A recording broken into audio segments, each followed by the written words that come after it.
ጉዳይ ላይ መወያየት ይችላል የምትሉ ሌላ አንድ ሰው ሞዴሬተሮች አንድ ሰው መርጣችሁ አስገቡልኝ። ከዛ ሌላ ሰው አትጨምሩብኝ። እሺ አዲስ ታይምስ በቃ ነጋቲ ቡላ ይሄንን ለዝጋው። በቃ ከሶስት ሰው ከሁለት ሰው በላይ ማስተናገድ አልፈልግም። መስፍን ፈይሳ ሮቢና አዲስ ታይምስ መጥቷል። ከነሱ ጋር ጥቂት ቆይታ አደርጋለሁ።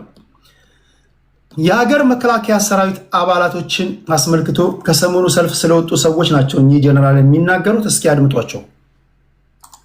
ጀምረዋልና እንደዚህ አይነት ሁኔታዎች ሲኖሩ ከሰራዊቱ መተዳደሪያ ደንብ አንፃር እንዴት ነው ሊዳኙት የሚችለው? ሰራዊት ውስጥ በነበሩበት ወቅት ማንኛውም አገሪቷ የጠየቀችውን ጥያቄ ወይም ደግሞ መስዋዕትነት ከፍለው የወጡ ናቸው።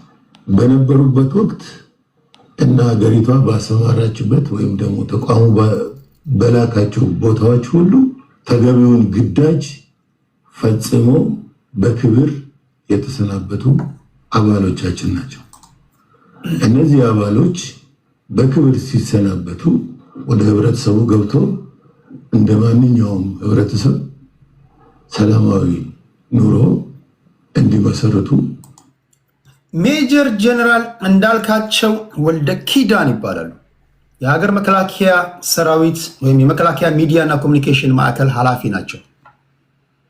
ከተናገሩት ንግግር ዋነኛ ጭብጥ ሀሳቡ 13-14 ደቂቃ ነው። ሁሉንም ላሰማቸው አይደለም ጊዜ ስለሌለኝ። እነዚህ ዩኒፎርም ለብሰው ሰላማዊ ሰልፍ የወጡ የመጀመሪያው ይጠይቃሉ። ሁለተኛ እነዚህ ሰልፍ የወጡባቸው የክልል አስተዳዳሪዎች ለምሳሌ ኦሮሚያ ክልል ከሆነ ሰልፍ የወጡበት አካባቢ ያለ የወረዳ ባለስልጣን፣ የጸጥታ ኃይሎች ሁሉ ተጠያቂ ይሆናሉ።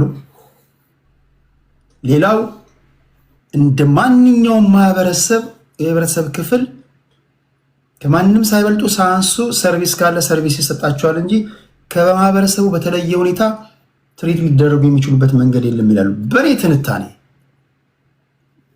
ለሀገር ዋጋ የከፈሉ የሀገር መከላከያ ሰዎች እኚህ ሰዎች ህይወታቸውን የሰጡ ሰዎች ናቸው። ከኛ በፊት ሆነው ሀገርን ወራሪ መጣ ሲባል የተከላከሉ ኃይሎች ናቸው። እኔ አንድ ነገር አምናለሁ፣ ህይወታቸውን የሰጡ ሰዎች ናቸው ወታደሮች። የትም ሀገር ላይ ወታደር ክብር አለው። ከአንተ በፊት ሆነው ህይወታቸውን የሰጡ የሀገር መከላከያ አባላቶች ተገቢውን ክብር ካልሰጣቸው ቦታ መቀያየር ነው። አንተ ከፊታቸው መሆን አለብን እንጂ አንተ 24/7 በጀርባ ተኝተ ያንኮራፋ እንደፈለክ እየሆንክ እነዚህ ህይወታቸው ለሰጡ ሰዎች የሀገር መከላከያ ሰዎችን ሌላ ነገር አይደለም። ሰርቪሱ ሲገቡ ቦታ ቢለቀቅላቸው፣ መንግስት መስሪያ ቤት ሲሄዱ ተቀቢው ቦታ ቢሰጣቸው፣ ዩኒፎርም የለበሱ መለዮ የለበሱ ሰዎች ከመደበኛው ዜጋ የተለየ ፕራዮሪቲ ቢሰጣቸው ችግር አለው ብዬ አላምንም። እሺ አንድ ፋኖ ላስገባላችሁ። እሺ እስኪ እዚህ አካባቢ ላይ እኚህ ጀነራል ግን የተናገሩትን ላስደምጣችሁ። የጦር ጉዳተኞች በክራንች የሚሄዱ ያየናቸዋል። የጦር ጉዳተኞች ሌሎቹ ደግሞ ሬንጀር ለብሰው ጉዳት የሌላቸው የሚመስሉ ሌሎች ኃይሎች መፈክር የሚያሰሙ የሚያጫጩ። እሺ አንድ ፋኖ አንድ ቁጥር ላክና ትገባለህ። ችግር የለውም። ሁለት ሰው ብቻ ነው የምፈልገው። ስለዚህ እያንዳንዱን የሚተላለፈውን መልእክት ስናይ እስከ ዛሬ በጣም ረጅም ጊዜ ከወጡ በኋላ በጣም ረጅም ጊዜ ያሳለፉ ብዙ ጊዜ ያሳለፉ በህብረተሰቡ ሰላማዊ ኑሮ ጀምረው የተንቀሳቀሱ ያሉ ዛሬ ቀን ጠብቀው በዚህ ጊዜ ተደራጅተው ተሰባስቦ መምጣት ማለት በትክክልም አሁን መንግስት ሊያደርገው ካሰበው የምርጫ ጋር ሌሎች ከኋላ የሚገፏቸው አለባበሱ በሚፈቅደው ደንቦችን መጠቀም እንደሌለበት መታወቅ መቻል አለበት። ሳያ ናቸው ብዬ ነው ላነሳ ነው ፈለግ ደግሞ የሚያጫጩ አሉ። ኃይል እንዳለው የሰራዊቱን ያልተገባውን ነገር ለማግኘት የተጎዱ መሆናቸውን የተከለከሉ መሆናቸውን መብታቸው የተነፈገ መሆኑን አገር ይወቅልን በሚል የሚያሰሙት መፈክር አለ። እየተቃወሙ ነው። ይሄ ደግሞ በእኛ ላይ የሚሆነው ነገር ሀገር ይስማ። ሌላው መፈክር ደግሞ እንደዚሁ መንግስትን መጥቶ ያነጋግረን እስከ ማለት የደረሰ መፈክር ነው እያደረጉ ያሉት። ይሄ ደግሞ ፍጹም የዚህ አመፅ የማነሳሳት ያልተገባውን ነገር ኧረ የሀገር መከላከያ ሰራዊት ላይ እንዲህ ያለ አስተያየት አይሰጥም። አዶን ኖ ማናችንም በተኛንበት ሰዓት ሀገር ተወረች ሲባል ህይወቱን አንድ ሰው ህይወቱን እስከ መስጠት ከደረሰ ጥያቄ ካነሱ ጥያቄያቸው ትክክል የሚሆን አይሁን ከየትኛውም የህብረተሰብ ክፍል ከዶክተሩም ከተማሪውም ከማስተማሪውም ከምንም በላይ ቅድሚያ ተሰጥቷቸው ሊስተናገዱ ይገባል የሚል እምነት አለኝ። የትኛውም ዓለም ላይ ያለ ነገር ነው እንጂ ህይወታቸውን ፈልገን አካል ጉዳተኛ ሆነው ጥያቄ በማይነሱበት ሰዓት ደግሞ ከማንኛውም ሰው የተለየ ሁኔታ እናንተን አናስተናግድም ማለት ኢቭን ላሉት ራሱ ለዛዛት ሰው አብዛኞቹ አሁን ያሉትን ቪዲዮ እየሰሩ ያሉት በጣም መጥፎ ንግግር ነው። በነገራችን ላይ ጀነራሉ የተናገሩት ለብሰው በጥሩም ይሁን በመጥፎ ጎኑ የሚያሰራጩት አስተሳሰብ ሶሻል ሚዲያ ላይ ማህበራዊ ሚዲያ ላይ ምንም አይነት ነገሮችን ሊናገር እንደማይችል ግልጽ ነው። በዚህ ጉዳይ ላይ ተቋሙ የወከለው ተቋሙ ተናገርልኝ ያለው ሰው የለም። ስለዚህ እያንዳንዱ ሬንጀር ለብሰ የተቋሙን ልብስ ለብሰ በሁኔታ አድርገ የሚደረገው እንቅስቃሴ ሁሉ ከወንጀል ከህገ ወጥነት የዘለለ አይደለም። የጦር ጉዳት ደግሞ የሚያጫጩዋል ቀን ጠብቀው በዚህ ጊዜ ተደራጅቶ ተሰባላነሳ የሰራዊት ይህንንስ ማን ነው መሰረት ለብሶ ግዳጁን መውጣት አለበት ግዴታም በመራችን መሰረት ይሄ በሰራዊት ውስጥ ያለን የምናደርገው ሆኖ ከሰራዊት ስንሰናበት ሁሉንም ስንጠቀምበት የነበረውን ዩኒፎርም ማስረከብ አለብን። አስረክቦ ነው መሰናበት ያለበት። ሳናስረክብ ወጥተን በተለያየ ምክንያት ወንጀል ሲፈጸምበት ወይ ደግሞ እንዳሁኑ ያየነው ነገሮች ሲከናወኑበት ከታየ ከፍተኛ እርምጃ የሚወሰድበት ይሆናል። ስለዚህ አሁንም ከዚህ በኋላ በማንኛውም አካባቢ በሰራዊት ክፍሎቻችን ጭምር አንደኛ የማይገባው ሰው ይሄ ጋውን ነው የወጣው ወይስ የሀገር መከላከያ ሰራዊትን ዩኒፎርም አንድም ቀን ሳይዘምቱ ከታዋቂ ቲክቶከር እስከ አርቲስት ለብሰዋል? ከዛን ጊዜ ለምንድን ነው ዝም የተባለው? ለምሳሌ መስፍን ፈይሳ ሮቢ ቢለብስ እዚህ የዘመተ ሰው ነው። ህይወቱን እስከ መስጠት ከፊት የተሰለፈ ሰው ነው። ዝም ብሎ ሬንጀሩ ደስ ብሎት አይደለም እዚህ ጋር የተቀመጠው ለብሶበት ነው። ኬል አንዳንዱ ቲክቶከርስ ለብሶ ከነቀይ ቦኔቱ ምናምን ከነማረጉ ምናምን የዛን ጊዜ ሶሻል ሚዲያ ላይ አራሃይ የሚል ጠፋ ምናምን ሲባል የት ነበራችሁ? እነዚህ ወታደሮች ጥያቄ ሲያነሱ ማንሳት አይጋጭሙ የሚለውን ጥያቄ እንዴት ነው የምትመልሱት? ዩኒፎርማችንን መጠቀም እንደሌለበት መታወቅ መቻል አለበት።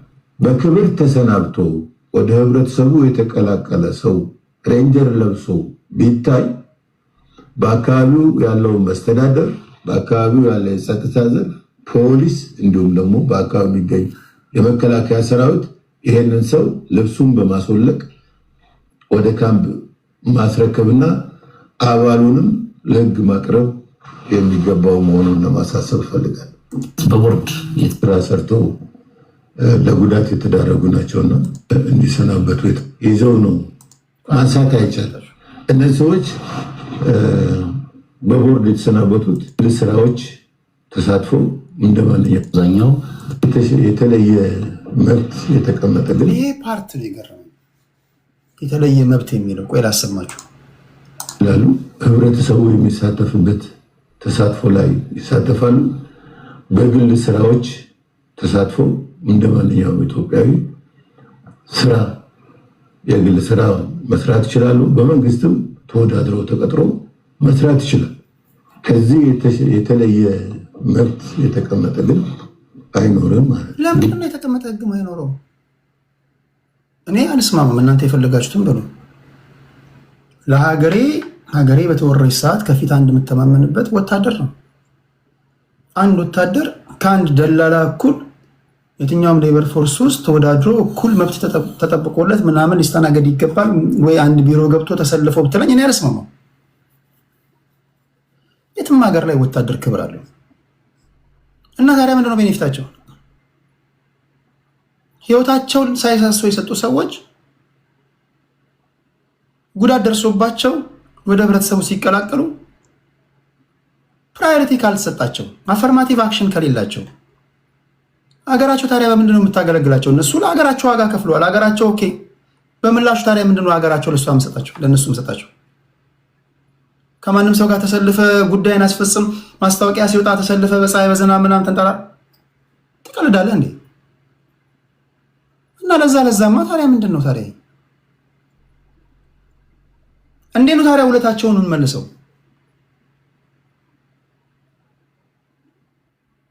ባሱ ሲገቡ ካልተነሳላቸው፣ ቢሮ ሲገቡ ና ብለህ ካላሰለፍከው፣ ታክስ ፍሪ ወይም ከሚያገኘው እንትን ላይ ሰርቶ ከሚያገኘው ነገር ላይ ባደጉት ሀገራት ለምሳሌ ግብር አይከፍሉም። ቤት ካልሰጣቸው ነገ ይሄ እኮ የሀገር ጉዳይ ነው። ነገ ሀገራቸውን ለመጠበቅ የሚነሱ ወታደሮች እንዴት እንዳይኖሩ እኮ ነው የምታደርጉት። ይሄ አንድ የእንትን ጉዳይ አይደለም። እንደዚህ በቃ እንደ ሸንኮራ መጠህ ከዛ ምን አባታችሁ ታመጣላችሁ የሚባል ነገር ይሄ ለመድ አለበትም። አንድ የአፈር ደላላ ወይ ድንጋይ ደላላ ሆዱን ሞልቶ ቦርጩን እያንዘራጠጠ እንደፈለገ ተገቢውን ክብር በሚያገኝበት ጊዜ በዱር በገደሉ በፀሐይ በዝናብ ሲዋደቅ የነበረ የሀገር መከላከያ ሰራዊት ከሱ እኩል ትሪት ይደረግ ነው የምትለኝ? እንዲሰናበቱ የተደረገው እነዚህ ጓዶች፣ እነዚህ ወገኖች በተቋሙ ቆይታቸው ማንኛውንም የታዘዙትን ስራ ሰርተው ለጉዳት የተዳረጉ ናቸውና በበሽታም በሌሎች ጉዳቶችም አስተናግደው እንዲወጡ የሆኑ ናቸው። በተቋሙ ቆይታቸውም ሲወጡ በክብር ነው የተሰናበቱት። በክብር ሲሰናበቱ ደግሞ ማግኘት የሚገባቸውን ነገር ሁሉ አግኝተው ነው እንዲሰናበቱ የተደረገው። በዚህ ላይ መብታቸው በጉዳታቸው መጠን በሕክምና ቦርድ ታይተው በጉዳታቸው መጠን እንዲከፈላቸው ተሰንዶ ይህንን የዘላቂ ጡረታ ክፍያ ይዘው ነው ወደ ህብረተሰቡ ሄዱት። ስለዚህ ከዚህ በዘለለ ለተሰናባች ወታደር ቦርድ ለወጣ ወታደር ከህብረተሰቡ የተለየ አይነት መብት አለ ብሎ ማንሳት አይቻልም። ከህብረተሰቡ የተለየ መብትማ ሊኖራቸው ይገባል። ከኔ እኩል እንዴት ነው? እኔ ከሱ እኩል እንዴት ነው መብት ሊኖር የሚገባው?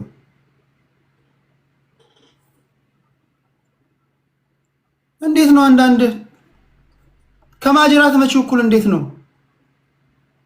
የተለየ ጥቅም የለም። 24/7 እኮ የምተኛው እኮ እነዚህ እንቅልፋቸውን ሰውቶ ስለኖሩ ነው። ይሄ መስተካከል አለበት።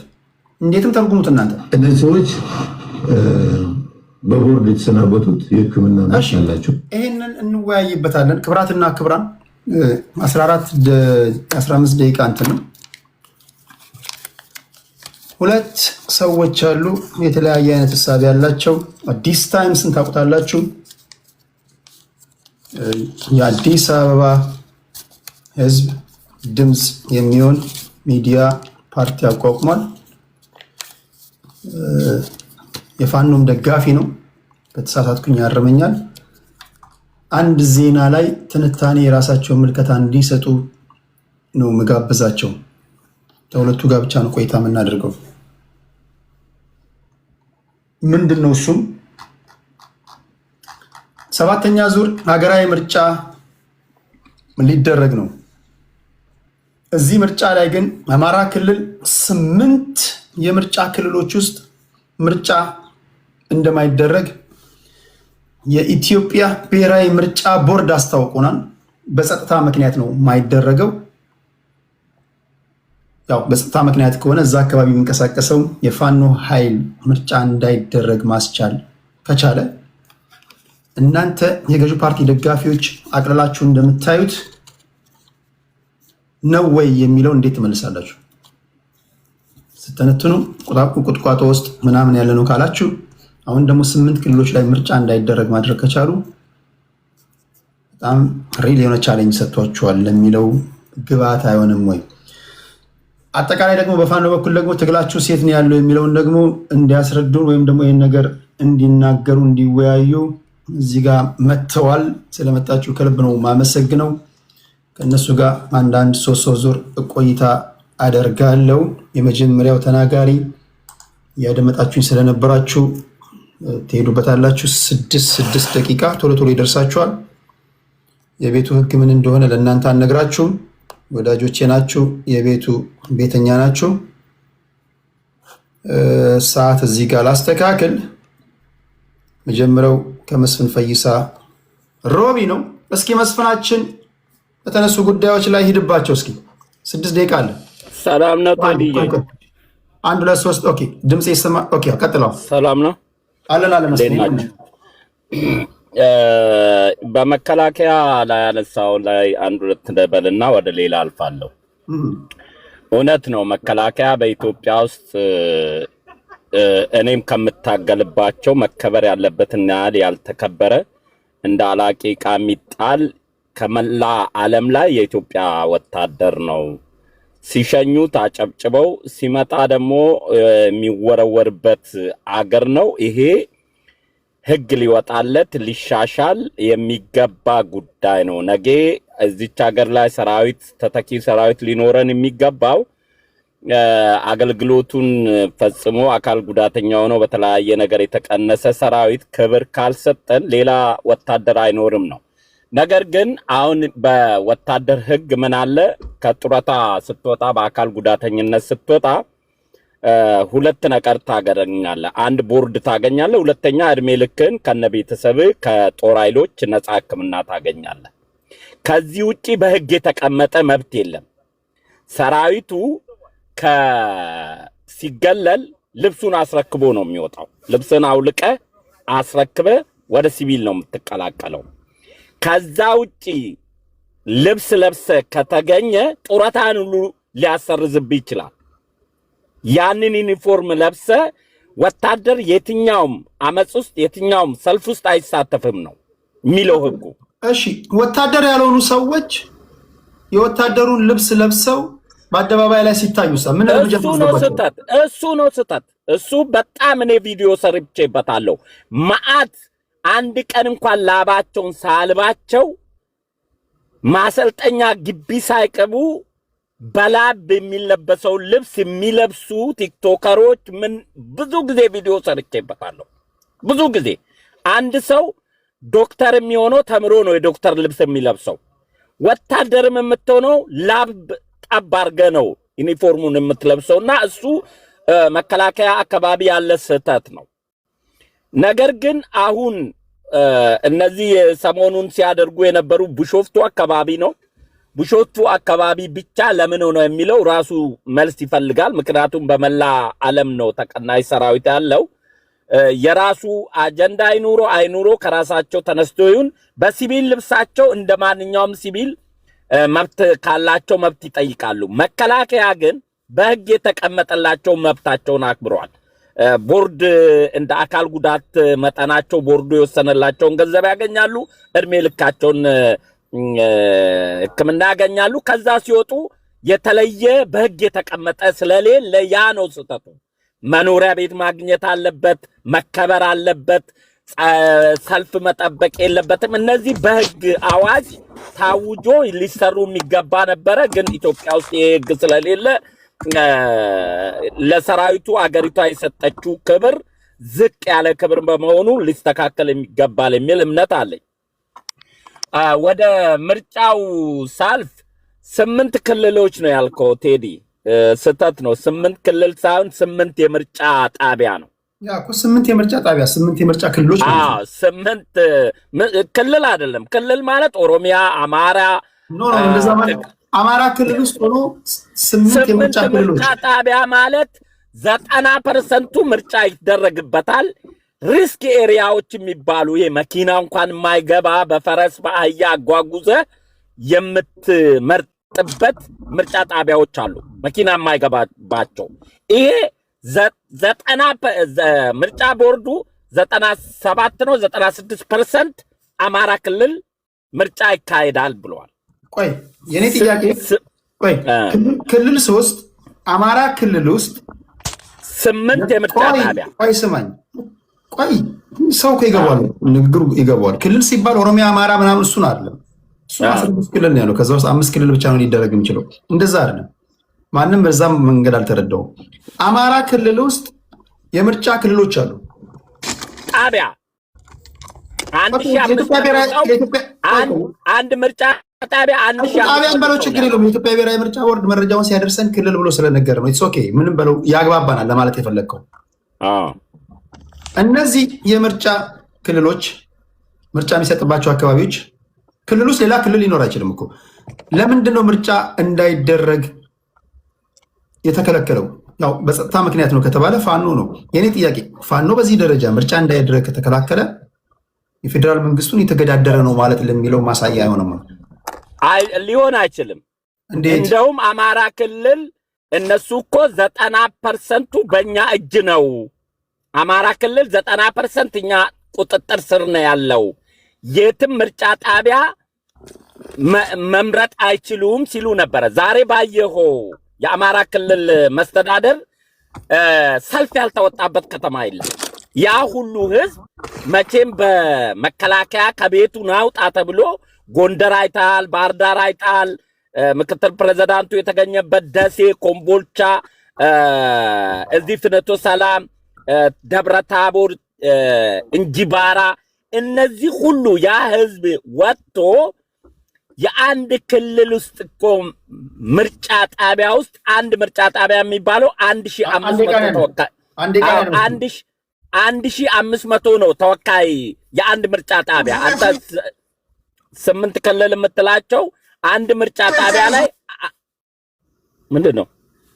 አንድ ምርጫ ጣቢያ ላይ 1500 ሰው ነው የአንድ ምርጫ ጣቢያ ኮታ። ስለዚህ በ8 ብታባዛ ስንት ሰው ነው ያልመረጠው የሚለው መልስ ታገኝበታለህ። 96% በክልሉ ሙሉ ምርጫ ከተካሄደ ከሚገባው በላይ ምርጫ ይካሄዳል። ያ ሪስክ ኤሪያ ግን ሸማቂ ጠብቆ የምርጫ አጓጓዦችን ሸማቂ አጥፍቶ የሚሮጥ ቡድን ስለሆነ ይሄናል ምርጫ አልተካሄደም የሚያስብል ነገር አይደለም። እሺ አዲስ ታይም 6 ደቂቃ አለኝ።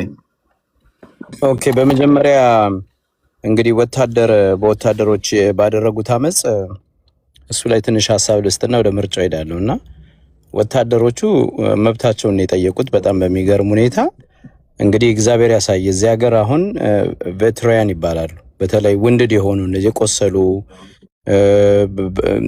ምንድነው ኤክስ ሚሊተሪ ሰርቪስ ሰጥተው በጣም በአቅም በጉዳት ደርሶባቸው ቆስለው በአቅም ምክንያት በሕክምና ምናምን የተገለሉ የተለያየ ድጋፍ ነው የሚሰጣቸው የትም ዓለም ላይ ታውቃለህ፣ አንተም ብለሃል ቴዲ።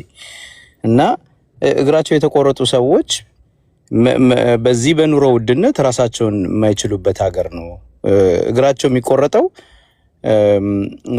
እነ መስፍን ፈይሳ የሚደግፏቸው ሰዎች ሄደው አዲስ አበባ ላይ በጥይት ውስኪ እየከፈቱ አንድ ሴት 3 ሚሊዮን ብር 4 ሚሊዮን ብር እየገዙ የሚዘሉበት መሬት የሚቸበችቡበት የ150 ሚሊዮን ብር መኪና የሚነዱበት ለካድሬዎች ነው ማለት ነው እግራቸውን የተቆረጠው። ለኢትዮጵያ ሕዝብ ብለው አይደለም ማለት ነው። እንግዲህ ኢትዮጵያ ለነዚህ ሰዎች የማታስብ ከሆነ መንግስት ለነዚህ ሰዎች ውለታቸውን ለሀገር የከፈሉትን መስዋዕትነት የማያከብር ከሆነ ሌሎች የሚገርም ጀነራሉ አሁን እንደዚህ የሚናገረው ጀነራል አብይ ከጦርነት በኋላ ትላልቅ መሬት ሰጥቷቸዋል። ታውቃለህ አዲስ አበባ ላይ ብዙ ሁሉም ጀነራሎች በተሰፋፊ መሬት ወስደዋል። ይሄንን ዜና መቼም ያየ ይመስለኛል ቴዲ።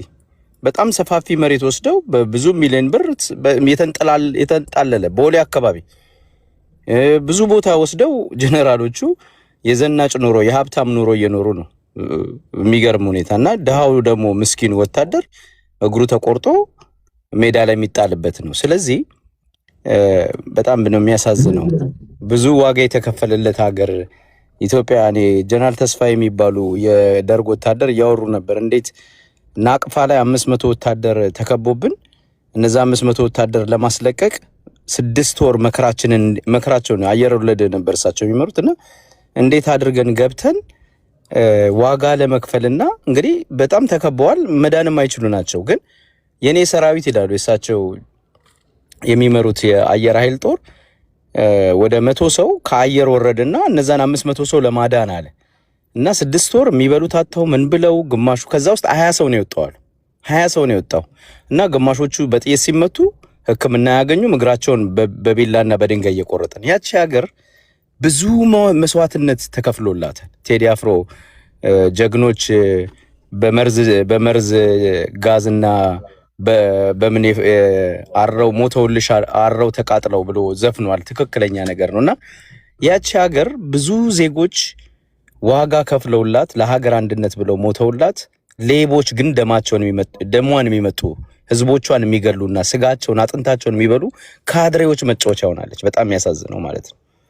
እና አሁንም ቢሆን የአብይ አስተዳደር ብዙ ሚሊዮኖችን ለጦርነት እየማገደ ብዙ ሺዎችን ለጦርነት እየማገደ አደባባይ ደግሞ ከተቆረጡ ዋጋ ምንድነው የአካል ጉዳት ከደረሰባቸው በኋላ ምን አገባችሁ ብሎ ደግሞ ዳር ላይ ጥሏቸው የሚለምኑበት ሀገር ነው የተፈጠረውና ይሄንን ማየት በጣም ያሳዝናል ቴዲ። እና ወታደሮች እንግዲህ መብታቸውን ስለተበደሉ እኮ ነው መብታቸውን የጠየቁት እና ይሄንን መጠየቅ አትችሉም፣ ችግራችሁን አደባባይ መውጣት አትችሉም ብሎ የሚያስፈራራ ደግሞ ወታደር ያለበት ሀገር ነውና የአብይ ስርዓት መገለጫው ነው። ባይዘው ይሄ ትክክለኛ የአብይ መገለጫ ነው። የአብይና የብልጽግና መገለጫ ነው። ዜጎችን ወደ እሳት ይማግዳሉ። ከተማገዱ በኋላ ደግሞ አውጥተው ይጥላሉ። እንደ ዜጋ የማይቆጥሯቸው ለሀገር ውለታ እንደከፈሉ የማይቆጥሯቸው ያላግጡባቸዋል። እነሱ ግን ይዘርፋሉ። ከነ ካድሬዎቻቸው ከነ ጀነራሎቹ ከነ ባለስልጣኖቹ የሚዘርፉባት ሀገር ነው የተፈጠረችውና ይሄ በጣም አሳፋሪ ነው።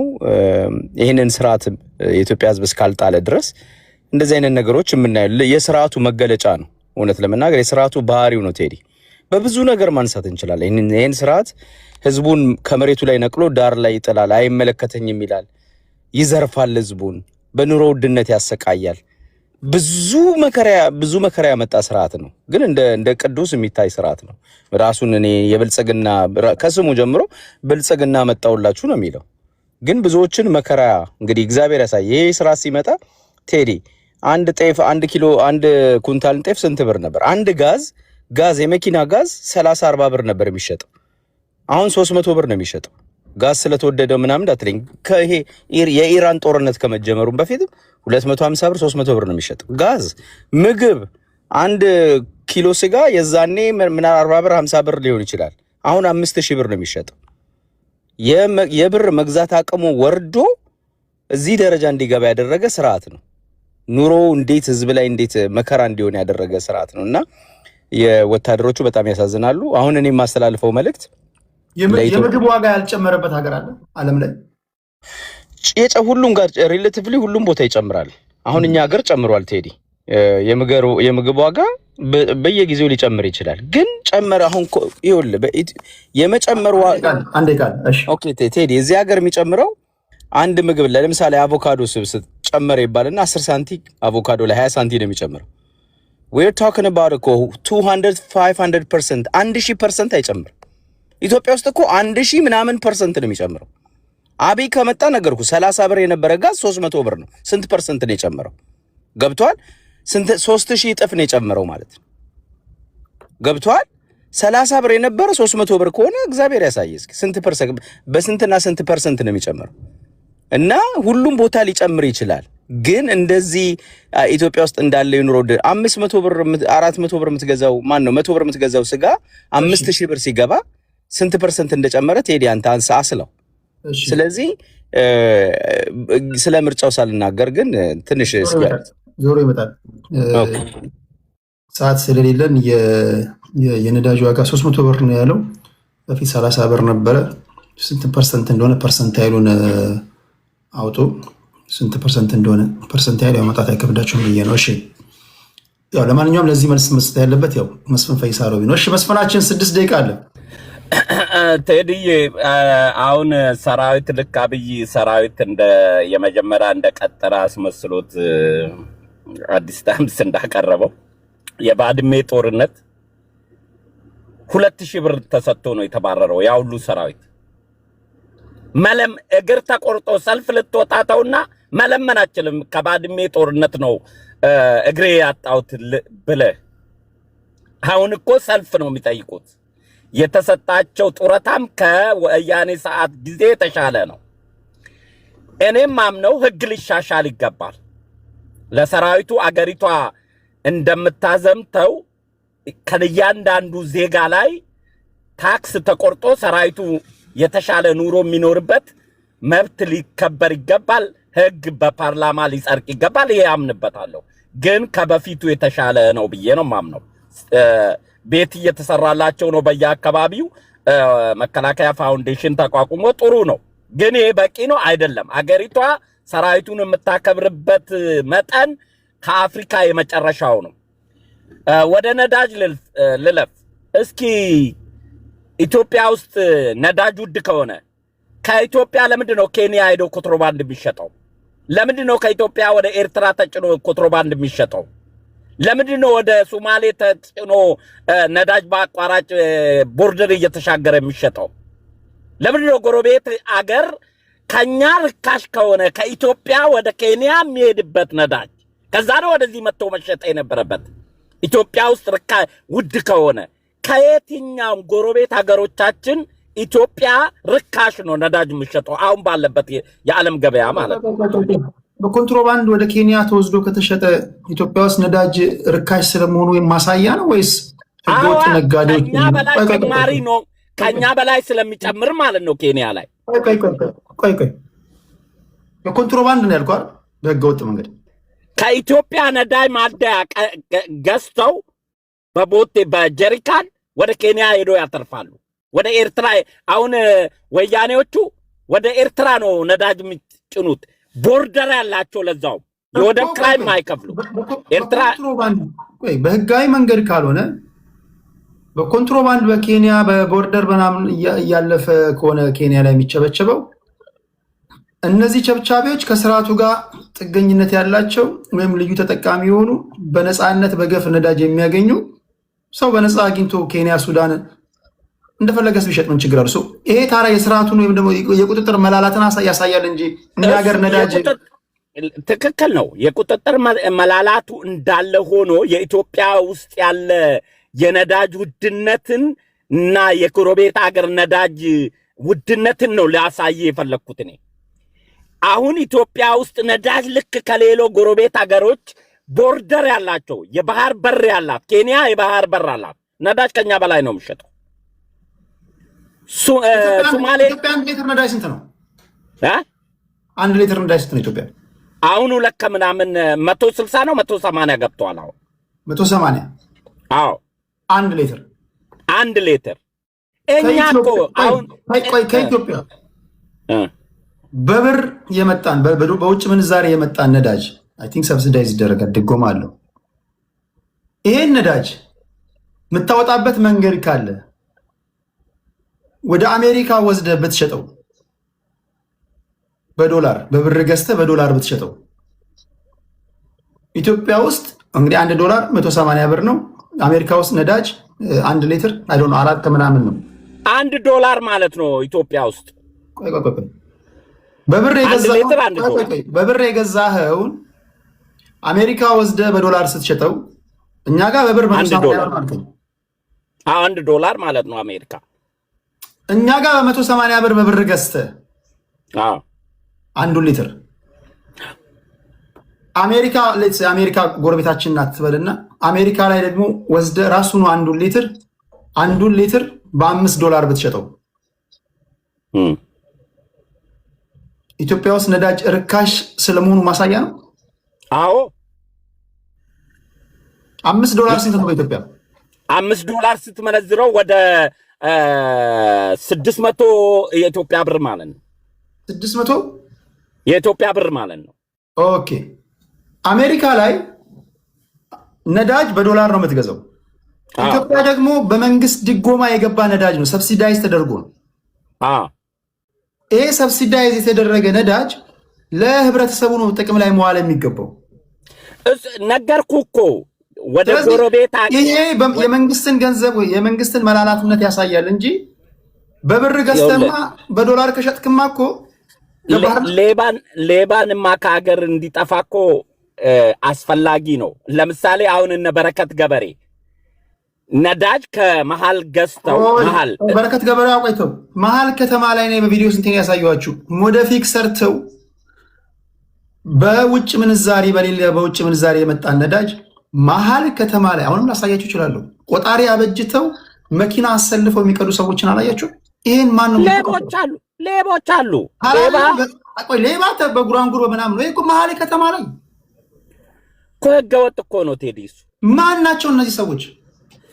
ይኸውልህ አሁን ለምሳሌ ጋምቤላ ብትሄድ 1 ሊትር 800 ብር ነው የሚሸጠው የወርቅ ቆፋሪዎች ጋር ገባ።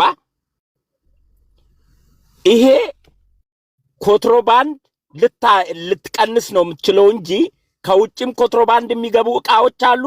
ከኢትዮጵያ ደግሞ ነዳጅ እንዳይለብ በአንድ ወይ ሌላ መንገድ የመንግስትን ህጉን የመላላት ወይም ደግሞ እነዚህን ህገወጥ ሐላል የወጡ ህገወጥ በደንብ ነው ቁጥጥር ያንሳል እንጂ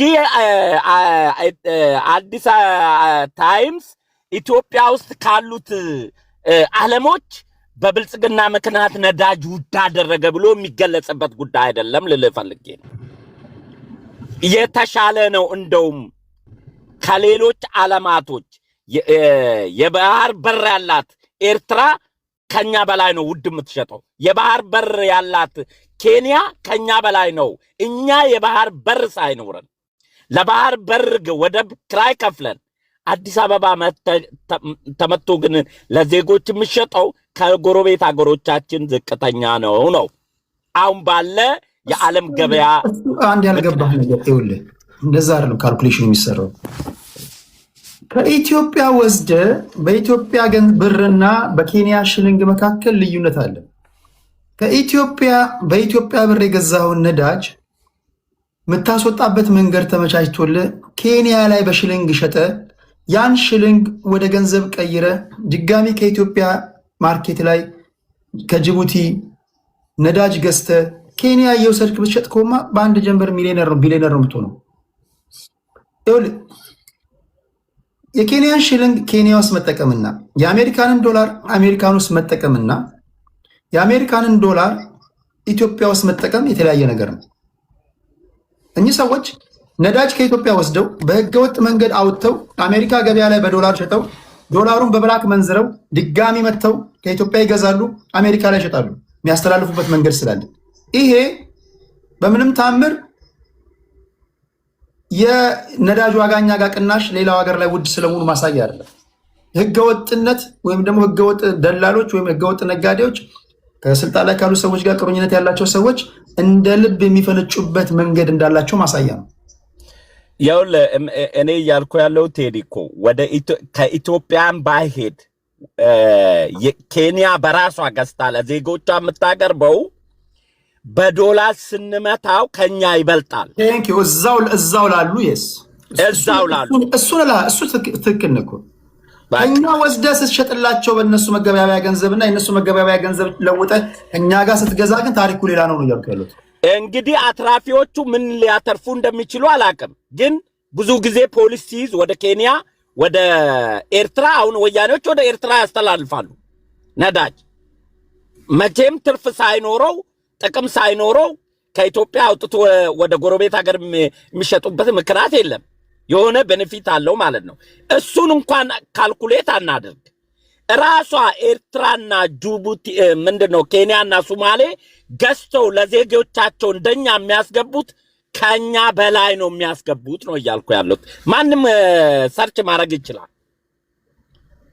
ስለዚህ ይሄ ልክ ከዓለም የተለየ ኢትዮጵያ ዜጎቿ ላይ የነዳጅ ዋጋ እንደጫነች ተደርጎ በብልጽግና ዘመን እንዲሆነ ተብሎ ፕሮፓጋንዳ የሚሰራበት ጉዳይ አይደለም።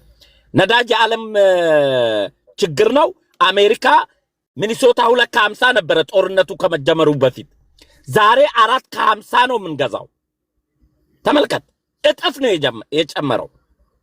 ይሄ ብልጽግና በፖለቲካ ውድቀት ያመጣ ነው ብለ ፕሮፓጋንዳ ልትሰራበት አይገባም። አንዴ ቃል ስለዚህ የኢትዮጵያ አሁን ባለ ተጨባጭ ሁኔታ ካሉት የጎረቤት ሀገሮች ማንም በሚመሰክር አይኔ አላየም መንግስትን ከጠላው ከመኮሰስ ከመሳደብ ከመጣጣል ውጪ ዛሬ የተገነባው በኢስት አፍሪካ ብቸኛው የ2026 ማሽኖች ዓለም ላይ አሉ ያሉት ተባለው ማሽን በራሷ ወጪ ያለ ብድር ያስመረቀችው ሆስፒታል እሱ ብቻ እኮ ብልጽግናን የሚያኮራ ነው። ይሄንን እንኳን ማድነቅ አለብን። እንደዚህ የምን ማሽን ነው? የሕክምና ማሽኖች ዛሬ የተመረቀውን ሆስፒታል አላየም?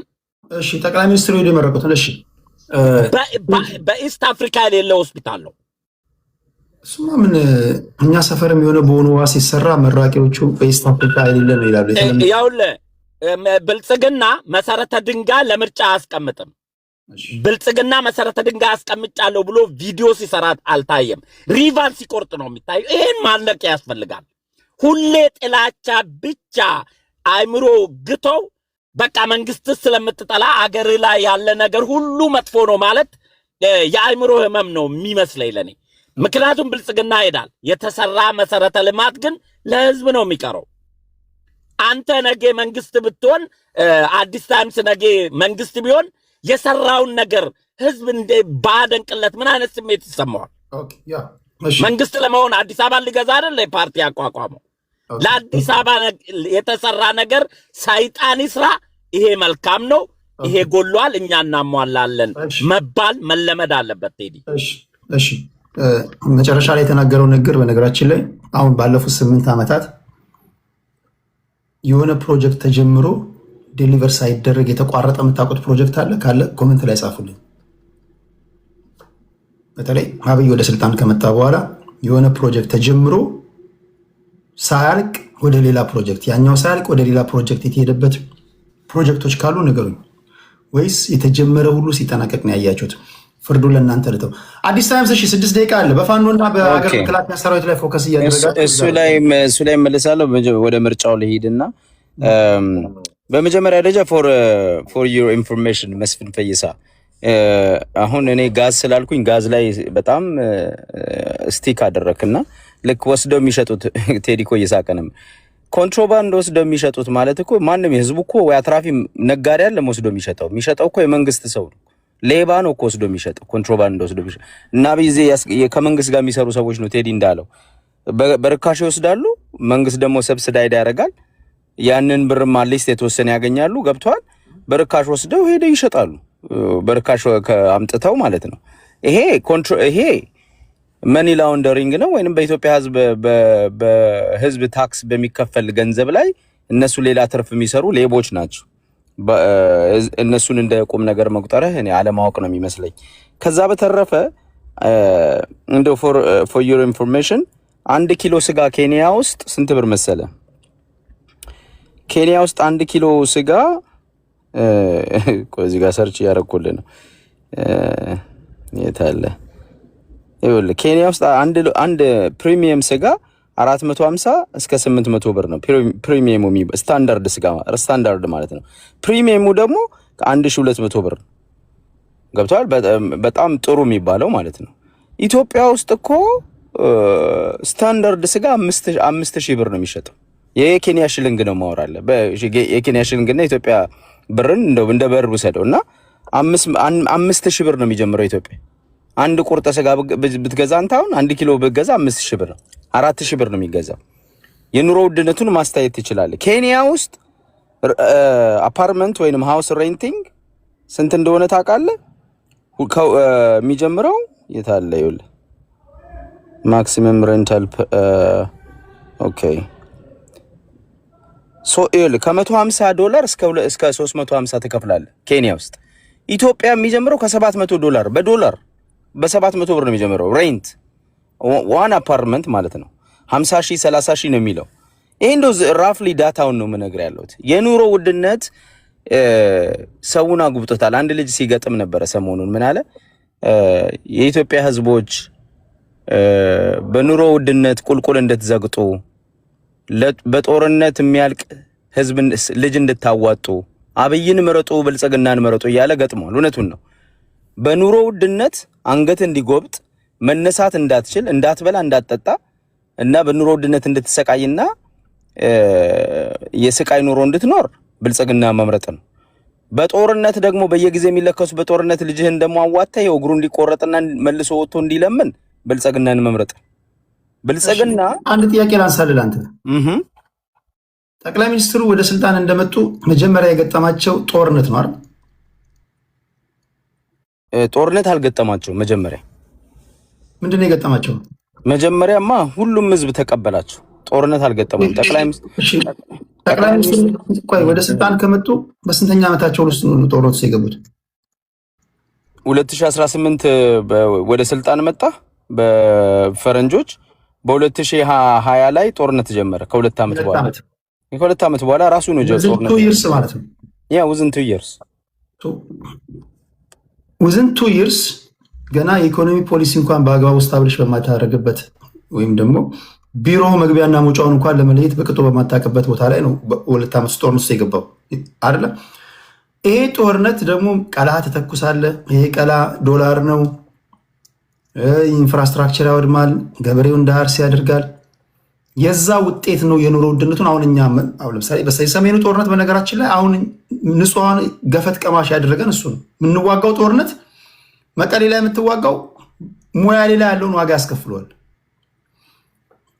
ይሄ ሳይድ ኢፌክት የለውም ወይም ደግሞ ይሄ ተጽዕኖ አላሰደረም ብለህ ታስባለህ? ቴዲ ጦርነቱ እኮ አልቆ 3 ዓመት ሆነው። ሳይድ ኢፌክት ሊኖረው ይችላል። ለምሳሌ እዳ ውስጥ እንገባለን እንጂ ጦርነቱ ዳይሬክትሊ አሁን ላለው ኑሮ ውድነት ዳይሬክት ኢፌክት የለውም። እኛ እዳ ሊታው ለምሳሌ ለጦርነቱ ትሪሊየን አውጥተን ከሆነ ያ ለኢትዮጵያ ህዝብ እዳ ሆኖ ይቀመጣል እንጂ የዛን ጊዜ ሳፈር ልናደርግ እንችላለን ጦርነት በምናደርግበት ሰዓት ላይ። አሁን ጦርነት ከወጣን እኮ 3 ዓመት ሆኖናል። የኑሮ ውድነቱ ጦርነቱን አላመጣው። ኦነስትሊ የትኛውም የኢኮኖሚ ሰው ይሄን ሊነግር አይችልም። የኑሮ ውድነት የምትከተለው የኢኮኖሚ ፖሊሲ ነው ይሄን የሚያመጣው። እሺ አንተ ብትሆን የኑሮ ውድነቱ እንዴት ልትቀርፍ ትችላለህ? እኔ ፓርቲ አይደለም። እኔ አሁን ያለውን ነገር ምን መድረግ ነበረበት? ቴዲ ይኸውልህ እሱን የኢኮኖሚስቶች ሰው አምጥተህ መጠየቅ ትችላለህ። ምን መንግስት ምን አይነት ፖሊሲ ቢከተል ነው የብር ግሽበቱን ማውረድ የሚችለው? እንደዚህ ነገሮች የኢኮኖሚ ሰዎች ይተንትኑት። ግን እኔ ጦርነት አንድ ሀገር ጦርነት ውስጥ ከገባች ኢኮኖሚዋ ይደቃል ይላሉ እኮ ማንኛውም ሰው። ለምሳሌ አሜሪካን ሀገር አሁን እኮ ጦርነት ላይ ነው ያለችው። ብር እያወጣች ነው አሜሪካ፣ ብዙ ብር እያወጣች ነው።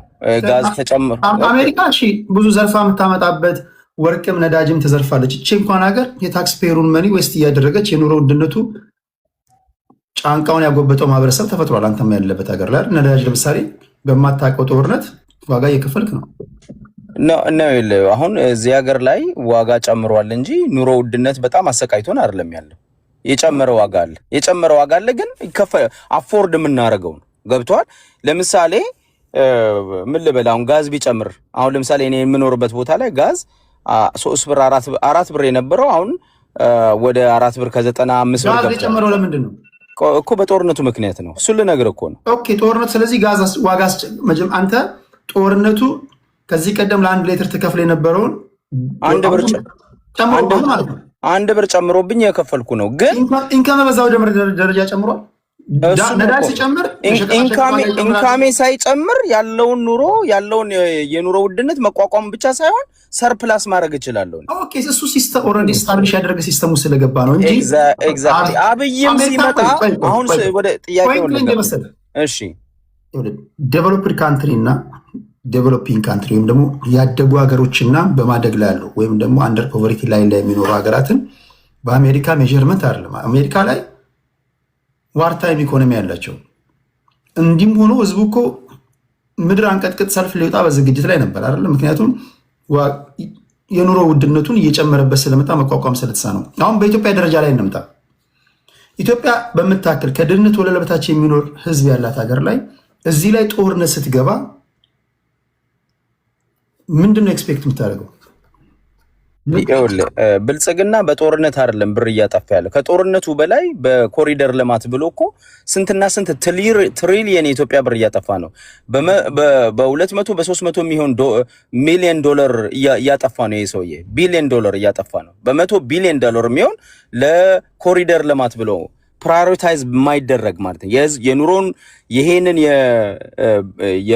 የገንዘብ የመግዛት አቅም ዋጋ የመቀነስ ኢኮኖሚውን የማረጋጋት ፖሊሲዎችን እንደመከተል ይልቅ ብልጭልጭ ፕሮጀክት እያደረገ እኮ 100 ቢሊዮን ዶላር የሚያወጣ መንግስት እኮ ነው ያለው።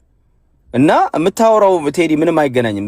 ስለ ጦርነት ከጦርነት በላይ እነዚህ ብልጭልጭ ፕሮጀክቶችን ይኸውልህ ህዝብን በኢኮኖሚ የሚጠቀም ህዝብን ስራ የሚቀጥር ፕሮጀክቶችን እየከፈተ እኮ አይደለም። ይሄ አስፋልት ላይ ላይት እየተከለ መሬት እየጠረገ ፓርክ እየሰራ አንድ ሰው ማይቀር አውዳሚ ነው አይደለም። ምኑ እኔ ስለ ጦርነት አውዳሚ አይደለም አልኩ እኮ። ከዛ በላይ ጦርነት አውዳሚ ነው። የሀገርን ኢኮኖሚ ይጎዳል አይደል? በደንብ ይጎዳል። ኢኮኖሚ ማይጎዳም ያለው እያንዳንዱ የምትተኩሰው ቀላ ዶላር ነው። እያንዳንዱ የምትከሳው መሳሪያ ዶላር ነው አይደል? ኤግዛክትሊ እሱን እኮ ጦርነት አውዳሚ ነው፣ ኢኮኖሚን ይበላል። ልክ ነው። እሱ እኮ እንትን አላልኩኝም፣ እሱን አልካድኩኝም። ግን አብይ አህመድ አሁን ጦርነቱ የኑሮ ውድነት የመጣው ጦርነቱ ስላለን አይደለም። ጦርነቱ ካቆመ 3 ዓመት ነው። 3 ዓመት ውስጥ እኮ ምንም አይነት ኑሮ እየጨመረ ሄደ እንጂ እየቀነሰ እየተስተካከለ አይደለም። ጦርነትም ስንኖር ኑሮ እየጨመረ ነበር። ጦርነት መች ቆመ? ወለጋ ውስጥ ተኩስ አለ፣ እንደገና ፋኖ ውስጥ ተኩስ አለ። ጦርነት ቆሟል እንዴ? አለ ለስላክ ይሄ ምንድነው የሚባለው? ይሄ ኮንቬንሽን ዋር የለንም ቴዲ ታውቃለህ። ኮንቬንሽናል ዋር ማለት ከወያኔ ጋር የተደረገው ነው። ያለማቋረጥ ለአመታት የተደረገ ለ8 ወር ለ1 ዓመት የተደረገው ቀን በቀን ባትል ያለው እሱ ከወያኔ ጋር የተደረገ ነው እንጂ እንደ ይሄ አምቡሽ የሆነ የደፈጣ ውጊያ ከፋኖ ጋርና የፋኖ ትግል በኮንቬንሽናል አይደለም። ይሄ እነሱም ያውቃሉ። ኮንቬንሽናል ጦርነት አይደረግም። ሸኔም ኮንቬንሽናል ጦርነት እያደረገ አይደለም። ባይዘወይ የፋኖን ትግል ደግሞ የምታውቃሉ አይደለም። እንደዛም ሆኖ እኮ የደፈጣ ውጊያ አድርጎ ጀነራል ሁሉ የሚገልበት ሁኔታ ነው። ጀነራሉን ሸኝቶት የለ ትናንትና ማየት ትችላለህ እኮ የሞተ ጀነራል አለ እኮ ወለጋ ላይ ለዛው። እሺ አንዴ ቃል ስለዚህ ፋኖንም መናቅ አይቻልም። ግን ዋናው ነገር ምን መሰለ? ይሄ ስርዓት ምንድነው ያስተካከለው? እስኪ ለኢትዮጵያ ሕዝብ መጥቶ ያደረገው ነገር አሁን ትምህርት ቤት ሰርቷል፣ እንደዚህ የሚባል ሕክምና ሰርቷል፣ ከዓለም አንደኛ ከአፍሪካ አንደኛ። ይኸውልህ ህዝቡን በኑሮ የሚበላው አሳጥተው የጸጥታ ችግር አምጥተህበት ወጥቼ በሰላም መግባቱን ማያቀዝ ገና ለገና ትምህርት ቤት ከዓለም አንደኛ አርቲፊሻል ኢንተለጀንት እዚህ ደርሻለሁ ይላል። ከዓለም አንደኛ ላይብረሪ ከፍቼላለሁ ይላል። ሆስፒታል ከፍቼላለሁ ይላል። እንደዚህ አይነት ጨዋታማ ምንም አይሰራም። የሚሰራው ምንድነው? በተጨባጭ የህዝቡን በኑሮ ላይ ለውጥ ስታመጣ፣ ለምሳሌ ህዝቡ አፎርደቢሊቲው ዳቦ ገዝቶ መብላት የሚችልበት፣ ቆይ ልጨርስ ይችን ቴዲ። ዳቦ ገዝቶ መብላት እንጀራ ገዝቶ መብላት ይችላል ኢትዮጵያ ህዝብ። ትናንት ከነበረው አትሊስት ዛሬ ባለው በኑሮ ውድነት መብላት ይችላል። እንደዛ እኮ እየሆነ አይደለም እኮ ያለው ቴዲ። ቶና ስጋ ቴዲ ይሄን ብዬ ላቁም። አንድ ዶክተር በመለሰ የመንግስት ሰዎች ራሳቸው እያደረጉት ያሉት ነገር ጤነኛ ነው ብለህ ታስባለህ? ሌብነቱን ጤነኛ ነው ብዬ አላስብም።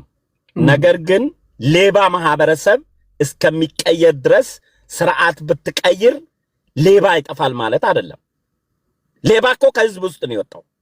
የኔና አንተ ወንድሞች እህቶች ናቸው እኮ የሚሰርቁት፣ አገራቸውን የሚሰርቁት። ከውጪ የመጣ ሌባ አይደለም እኮ ሀገር የሚሰርቀው።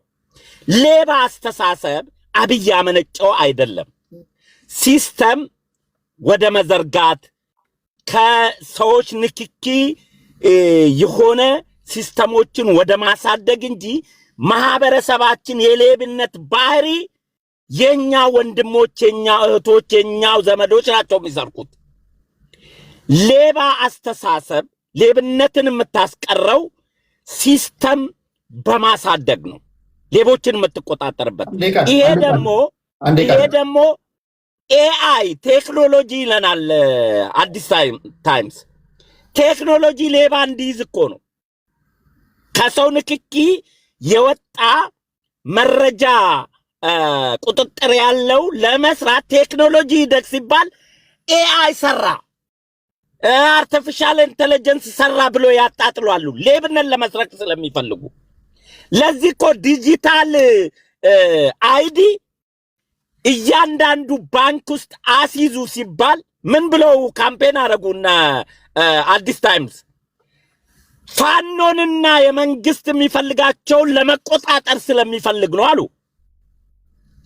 ሌባን ለመያዝ አይደለም የተባለው።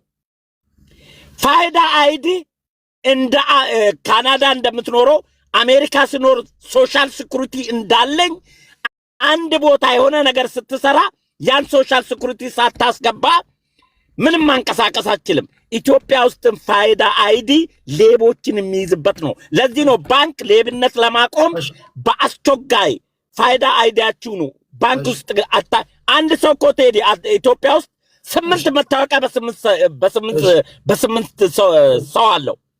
ይሄ አብይ ያመጣው ችግር ሳይሆን ሌብነቱ ከስር ያደገ ማንነት ነው ቴዲ። እሺ በነገራችን ላይ ሲስተሙን ማዘመን ላልከው ነገር ያው እሱ በአግባቡ ተግባራዊ ከሆነ በተለይ ባለስልጣን ከባለ ጉዳይ ጋር የማይገናኝበት ነገር የሚፈጠር ከሆነ ቴክኖሎጂው በጣም ይበል የሚያሳይ ነው። እንደዛ የሚቻል ከሆነ ማለት ነው። አሁን ማንኛውም ባለስልጣን በእጅ ነው በእግር ነው የመጣው እያለ እንደፈለገ ባለ ጉዳይን ገንዘብ እየጠየቀ እየዘረፈ በአንድ ጀንበር አንዳንዱ ሚሊዮነር ሆነ። አንዴ ችግር የለውም። ስድብ እኮ ነው የሰደበኝ። ምን አለ? በእኔ ይብቃ ብሎ ነው የጠራኝ። እኔ ደግሞ ህዝብ ነው ያስተማረኝ። ባለፈም እንደዚህ ሰድቦኝ እኔን አባረርከኝ። እሱን እኔ ኮራበታለሁ። እሱ ነገር አልገባኝም ነበር። ኦኬ እኔ አሁን በእኔ ይብቃ ስትል ሌላ ነገር ነው መሰለኝ። አሁን ገባኝ። ኦኬ እሱን አይነት ሰዎችን ነው ያስተማርኩት፣ ወገን የሚገሉት። አንዴ ጋይስ፣ እኔ ሰላማዊ ውይይት ነው የኔ ቤተሰቦች ማድመጥ የሚፈልጉት። ምለውን ነገር መስማት አለባችሁ። ያ ካልሆነ ቤቴን ለመመጥበጥ እኩይ ዓላማ ይዛችሁ እንደመጣችሁ ነው ማስቡ። እርምጃ አስቸጋሪ ይሆናል። ያስተካክላል። እንደ ሰለጠነ ሰው እናወራለን። ዙፋን ይናገር። ስድብ ነው ወይ የሚለውን ነገር እስኪ ቆይ ልመርምረው። መጀመሪያ የተናገረው ስድብ ነው የሚለውን ነገር ልስማ። ስድብ ከሆነ አስቆመዋለሁ። ስድብ ካልሆነ ደግሞ ይቀጥላል። ችግር የለውም። አካሄድ ያልከውን ግን ተቀብያለሁ። እሺ ዙፋናችን ቀጥል። እሺ እና እኔ ምን ለማለት ፈልጌ ነው ቴዲ ከፈለክ አይ ቲንክ እዚህኛው ሞባይል ላይ ስለሆነ እንጂ በቅርብ ከኮፈሌ ጀምሮ ከሻሸመኔ ጀምሮ ኮፈሌ፣ አዳባ፣ ዶዶላ እንግዶች ስለነበሩኝ እንግዶቼ የኢትዮጵያን ስጋ አመጋገብ በተለይ ሽክላ ጥብስ የሚባለውን ነገር እንዲበሉ ጋብዘናቸው፣ ያው ግዴታ ስላለብን ማለት ነው። ስለምን ጋብዛቸው በትንሹ ከ3000 ብር ያነሰ አይደለም። ከ3000 ብር ያላነሰ ኪሎ ስጋ እየተሸጠ አዲስ አበባ ላይ ልዩነቱ የ1000 ብር የ1500 ብር ሊሆን ይችላል እንደየአካባቢው ስትሄድ። ስለዚህ አንዳንድ ጊዜ እንደው የምንናገረው ሰውስ ምን ይላል የሚለውን ነገር ወይስ አጠቃላይ ብልጽግና ፓርቲዎች ቁጥር አይችሉም? ግራ ይገባኛል። እንዴት ነው የቁጥር መዛባትን ያመጣል? አሁን ቴዲ በ3000 እና በ600 ብር የ2400 ብር ለውጣል። ትክክል ነው። ኢትዮጵያ ውስጥ ስጋ በሎች ነን። ስጋ የሚበላ ህዝብ ነው ያለው። ግን አንዳንድ ጊዜ መረጃ ስንሰጥ ጥሩ ነው እላለሁ። ሁለተኛ አብይ አይደለም ሌብነትን ያመጣው ለሚባለው ቴዲ መረጃ ይኖርሃል። ዘመን ባንክ ሲሰራ 1.7 ቢሊዮን ብር ነው ያወጣው። መረጃው በእርግጠኝነት አለህ? ይሄን ኬታ መጣ ውሸታም እየቀጠፍክ ነው ምናምን ማለት ያለባችሁ እያንዳንዱ ንግሮቻችሁን እኔ ፋክት ቼክ ላደርግ አልችልም እና እሱን ከግምት እንድታስገቡልኝ በማለት ነው። ካልተባነነ ሊሸውድ ይችላል። ያ የፖለቲከኛ ባህሪ ነውና እናንተም እንደዛው ፖለቲካ እንደዛ ነው የሚሰራውና ግን አድምጣችሁ በሚሰጣችሁ ደቂቃ ላይ ማጋለጥም ውሸት መሆኑን ማሳወቅ ያለባችሁ እናንተ ናችሁ ለማለት ያ ነው። እሺ አዲስ ታይምሳችን 6 ደቂቃ አለው ወንድሜ። ኦኬ በጣም አመሰግናለሁ። ቶሎ ልበልና ያው መስፍን ፈይሳ እንግዲህ እኔ ሚኒሶታ 1500 ብር ነው የምከፍለው ብለዋል። አዲስ አበባ እኮ 1500 ብር ቤት አታገኝም። በዶላር ነው ማውራለ። ጥሩ ቤት አዲስ አበባ ውስጥ አታገኝም። ዳስ ዘ ፕሮብለም። አዲስ አበባ ውስጥ 1500 ብር ብትከፍል 30-40 ሺህ ብር ማለት እኮ 1500 ብር ማለት 50 ሺህ ብር ከከፈልክ እኮ 1000 ብር ማለት በኢትዮጵያ 50 ሺህ ብር ነው አይደል ቴዲ? 60 ሺህ ብር 50 ሺህ ብር ማለት ነው። በዶላር ራሱ ወደነ ስለዚህ አዲስ አበባ እኮ ከኒውዮርክ እና ከእንትን እየበለጠ ነው። እሺ ድንቢ ላይክ ዳት ለምንድን ነው እንደዛ የሆነው? ይሄ በቃ ሆን ተብሎ የተደረገ የኢኮኖሚ ፖሊሲ ነው። የመሀል ሀገሩን ሰው ማማረር ያስፈልጋል፣ ከመሀር ማፈናቀል ያስፈልጋል፣ በኑሮ ውድነት ማሰቃየት ያስፈልጋል፣ በታክስ ማሰቃየት ያስፈልጋል። ብዙ ታክስ ነው የሚከፍለው ህዝቡ። ነጋዴው በየደቂቃው ያመጡ የመሬት የምናምን ታክስ ይጭኑበታል። ብዙ አይነት ታክስ ነው። ማማረር ነው ሰውን የተያዘው። ባይዘው ሆን ተብሎ ወይ ፖሊሲ ነው። የብልጽግና ፖሊሲ ህዝብን ማሰቃየት፣ ታክስ መጨመር፣ ኑሮ ማስወደድ የብልጽግና መገለጫ ፖሊሲው ነው። ባይዘው የመሀል ያለውን ሰው አንተ እንዳልከው ዳር ማስወጣት ይፈልጋል። ስፍራውን ለቆ እንዲወጣ ይፈልጋል። አንድ ቤቱን በልማት ሰበብ ያፈርስበታል። ሁለት በታክስ በምናምን ያማርረዋል። የት ይሄድ ያ ህዝብ? ያደገበት ሀገር ላይ የት ሄዶ ይኑር ነው አሁን ጥያቄው። አየህ ይሄ ፖሊሲ ነው። ፖሊሲ ባይዘው ቴዲ ታውቃለህ፣ ፖሊሲ ነው። አንድ መንግስት ህዝብ እንዲኖር ከፈለገ ጥሩ ፖሊሲ ያወጣል። ለህዝብ የሚሰራ ፖሊሲ ያወጣል። ህዝብን ያማከለ ፖሊሲ ያወጣል። ፍትሃዊ ፖሊሲ ያወጣል። ብልጽግና ፍትሃዊ ፖሊሲ አይደለም ለህዝብ እያወጣ ያለው፣ ራሱን የሚጠቅም እግዚአብሔር ያሳየ። አሁን ቴዲ ጥሩ ነገር አነስ 2 ቢሊዮን ብር አሁን ወንድማችን የነበረው ልጅ 2 ቢሊዮን ብር ለአዲስ አበባ መዘጋጃ ቤት 1 ምናምን ብር ለዘመን ባንክ አለ። ለሁሉም መስሪያ ቤቶች የወጣው ብር እኮ ቢታይ 10 አባይ ይሰራል ማለት ነው። 20 አባይ ይገነባል ማለት ነው። ብልጽግና ማለት ሌባ ዘራፊ ቡድን ማለት ነው። አጭበርባሪ ቡድን ነው። ለምንድን ነው አየህ በልማት በእደሳ ስበብ ያወጣቸው ቢሊዮኖች 100 ቢሊዮኖች የኢትዮጵያ ብሮች ጥቂቶችን ሀብታም የሚያደርግ ፕሮጀክት እየቀረጸ ነው። ሌሎቹን ደግሞ ህዝብ ታክስ የሚከፍለውን ደግሞ መዝረፊያ ነው። ገብቷል? እንዲህ ነው እያንዳንዱ ልማት የሚፈልገውን ሰው ለመጥቀም የሚያደርገው ፖሊሲ ነው። ሌሎቹን ደግሞ ድሃ ለማድረግ የሚሰራበት መንገድ ነው። ይሄንን ደንቆሮ ብቻ ነው ዝም ብሎ የሚቀበለው። የሚያስብ ሰው ይጠይቃል፣ የሚደረገውን ያያል። ይሄ ነው ኢትዮጵያ ውስጥ የተደረገ ያለውና ብልጽግና ጦርነት ይከፍታል፣ ህዝብ በጦርነት ይጨርሳል። ኑሮ ያስወድዳል፣ ህዝብን በኑሮ ውድነት ይገርፋል። ሰላም አያስከብርም። እኔ የሰፈራችሁ ጠባቂ አይደለሁም ይላል ጠቅላይ ሚኒስትሩ በአደባባይ ወጥቶ። እየሞትን ነው፣ እየታሰርን ነው፣ መንገድ ላይ የታገትን ነው፣ ሹፌሮች የተገደሉ ነው ሲባል ምንድነው የሚባለው? እኔ የቀበሌ ጠባቂ አይደለሁም ነው የሚለው ጠቅላይ ሚኒስትሩ። ለምንድን ነው እስኪ እገታውን ነው እስኪ ፋኖ ምናምን ይላል። ፋኖ አሁን ነው የመጣው። እገታ ከአዲስ አበባ የሚሄዱ ፖሊሶች ቴዲ አትግደሉን እያሉ ቪዲዮ አላየም ቴዲ? አትግደሉን፣ ህዝቡ እያለቀሰ ነው። መቼ ነው ሰላም የሚያስከብረው? እና ብልጽግናን የኢትዮጵያ ህዝብ የሚመርጠው ምንድነው? መገደሌ ይቀጥልልኝ፣ ታክስ የምትጨምርብኝ አላግባብ የምትጨምርብኝ ታክስ ይቀጥል፣ ቤቴን የምታፈርስብኝ የመጣ መሬቴን የምትነጥቀኝ ይቀጥል ብሎ ነው የአዲስ አበባ ህዝብ የሚመርጠው ማለት ነው። የኢትዮጵያ ህዝብ እንደዛ። የኢትዮጵያ ህዝብ ብልጽግናን እንዳይመርጥ የምትመክር ከሆነ ማንን ይመረጥ? አሪፍ ፕላን አላቸው፣ አሪፍ ፖሊሲ ያላቸው የምትላቸው የትኛው የፖለቲካ ፓርቲ ነው? አንፎርቹኔትሊ ኢትዮጵያ ውስጥ አሁን ባለው ሁኔታ በብልጽግና የፖሊሲ ምክንያት ሌሎች ምንድነው አማራጭ የሚሆኑ ፖለቲካ ኃይሎች እንዳይኖሩ አድርጓል። ቴዲ ማንን እንምረጥ? ልደቱ አያሌው የሚባል አንድ ግለሰብ ከሀገሩ እንዳይገባና ፖለቲካ እንዳይሰራ የተከለከለበት ሀገር እኮ ነው። ፖለቲካ ፓርቲ ለመሆን ኢዜማን መሆን አለብህ። በኢትዮጵያ ፖለቲካ ውስጥ ተለጣፊ መሆን አለብህ። ፓርላማ ለመግባት ተፈራርመ ወይንም ደግሞ እንደ አብን የሚባለው እንደ በለጠ ሞላ ተፈራርመ የብልጽግና የሚሰጠን ወንበር ለመረከብና ከሱ ጋር ለመስራት መስማማት አለብህ። የብልጽግና ተቀጣይ መሆን አለብህ እንጂ ነፃ የአብይ እያለ እኔ ሜክ ሹር አብይ እያለ እንደ 97ቱ ተፎካካሪ ፓርቲ በምርጫ ያለው ካልከኝ ይሄ የዋህነት ነው ቴዲ። ስለዚህ የኢትዮጵያ ህዝብ ምርጫ የለውም። ልክ ነህ። አጣብቂኝ ውስጥ ነው ያለው ብልጽግናና ኢዜማ ነው የሚደርሱት። ብልጽግናን ኢዜማን መምረጥ አይቻልም። ብትመርጥም ኢዜማ አሸነፍኩ አይልም፣ ብልጽግና ነው የሚያሸንፈው። ኤኒዌይስ ብልጽግና ኢዜማንም የሚመርጥበት ምክንያት የለም። ኢትዮጵያ ህዝብ ኢዜማ ከብልጽግና የባሰ ነው። ስለዚህ አሁን እኮ የለም መድረኩ የለም ነው። አሁን ማንን ይመረጥ ነው ያልከኝ ቴዲ? ማንን ይመረጥ የኢትዮጵያ ህዝብ? እስኪ ንገረኝ አንተ። በለጠ ሞላን ይመረጥ? ብርሃኑ ነጋን ይመረጥ? ወይስ አብይ አህመድን? ማንን ይመረጥ? አይ ኖ እኔ እንትናን ምረጡ ልል አልችልም። እኔ እንዴት ነው አይ ፍትህ አንተ ስትገመግመው ይምረጡ እያልክ ሳይሆን መድረኩ ላይ ማን አለ ነው ፍትሃዊ የሆነ ፓርቲ ያለው ይዛለኝ የለም እኮ አብይ ኪስ ውስጥ የገቡ ፓርቲዎች ነው ያሉት። አየህ አንዴ ቃል አዲስ ቴንክ ዩ። ስለዚህ ልክ እንዳልከው የኢትዮጵያ ህዝብ ምርጫ የለውም። አሁን ባለው ሁኔታ ግን ማድረግ የሚችለው ምንድነው? እኔ ምርጫውን በዚህ አጋጣሚ በአንዴ ቃል ይጠቀምና ምርጫው ለጀትመሲ ስለሌለው ፍትሃዊና ፌር ኤንድ ፍሪ ስላልሆነ በተለይ አዲስ አበባ ህዝብ የኢትዮጵያ ህዝብ ካርድን ቅደድና ጣሉ፣ አትሳተፍ።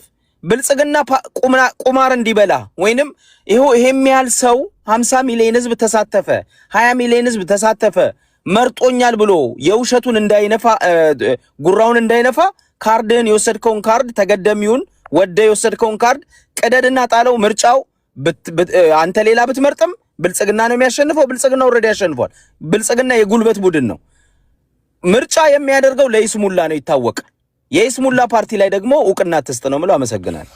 ኦኬ በነገራችን ላይ ሁለታችሁን ለትልቅ ዲቤት ፈልጋችኋል። አንተና መስፍን ፈይሳ ወይ ቅዳሜ መስፍን ፈይሳ የሚመችን ሰዓት ትነግረኝና ሊንክ ልክላለሁ። በውስጥ መስመር ስልክን አስቀምጥ። ከነሱ ጋር ለዲቤት የምትቀመጥ ሌላ አንድ የተለየ አመለካከት ያላችሁ 3 ብትሆኑ አሪፍ ነው። ሊንክ ልክላችሁና ጥሩ ውይይት እናደርጋለን። እሺ መስፍናችን 6 ደቂቃ አለ። ቴንክ ዩ ቴዲ ዝግጁ ነኝ። ቅዳሜ እንገናኝ።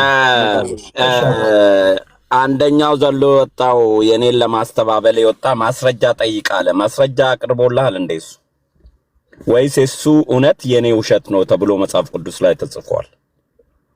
እሱ 3000 የሆነበትን ማስረጃ አቅርቧል። እኔም በአፍ ነው ያወራሁት፣ እሱም በአፉ ነው ያወራው። ማስረጃ እንዳቀረበ ሰው ፎክሮ ወረደ። ማስረጃ የኔም ማስረጃ ለማስተባበል ይሄውና ብሎ ሲያቀርብ ነው በቃ ማስረጃ ይዞ ወጣ ብለ የምታምነው። ማስረጃ ሳይኖረው ልክ የሱ ቅዱስ ቃል የኔ እርኩስ ቃል አድርጎ ማቅረብ የአእምሮ ዘምገምተኝነት ሊሆን ይችላል ብዬ ነው የማስበው። በሌላ በኩል ስድብ ቀንሱ። አንተ መሰደብ ትክክል አይደለም። እሱም የሌለበትን ነገር መናገር ተገኝቷል።